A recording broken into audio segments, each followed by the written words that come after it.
Kadapa mayor seat ని దక్కించుకుంది YCP. Mayor గా ప్రమాణ స్వీకారం చేశారు పాకా సురేష్. ప్రమాణం చేయించడం జరిగింది municipal corporation commissioner Manoj Reddy. ఆయన ప్రమాణ స్వీకారం చేయించారు. సురేష్ కు మద్దతు తెలిపారు 39 మంది కార్పొరేటర్లు. వైసీపీకి 39 మంది సభ్యుల బలం ఉంది అక్కడ కౌన్సిల్లో. సో ఈ నేపథ్యంలో మరి ముఖ్యంగా విజువల్స్ మీరు చూడడం జరుగుతోంది. వైసీపీ బలం 39 మంది కార్పొరేటర్లు. అయితే మేయర్ ఎన్నికకు టీడీపీ దూరంగా ఉండడంతో దాదాపుగా ఏకగ్రీవమైన సందర్భం. ఎన్నికల నేపథ్యంలో కడపలో 144 సెక్షన్ విధించడం జరిగింది. ముద్దనూరు ఎంపీపీగా వైసీపీకి చెందిన వెన్నపూస పుష్పలత ఎన్నికవడం జరిగింది.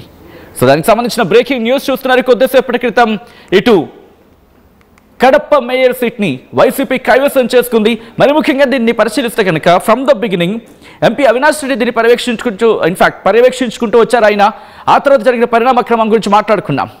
సో ఇక్కడ ఎవరైనా వైసీపీ అభ్యర్థులు కనుక రాకపోతే విప్ని జారీ చేస్తాం, ఒకవేళ రాకపోతే కనుక విప్ని జారీ చేస్తామంటూ కూడా విప్ని జారీ చేస్తాం. కాబట్టి ఇటు వైసీపీ నుంచి టీడీపీలోకి వెళ్ళిన వాళ్ళు కూడా అంటే ఆ కార్పొరేటర్లు కూడా రావాల్సిందే అంటూ కూడా ఇటు విప్ని జారీ చేసింది వైసీపీ.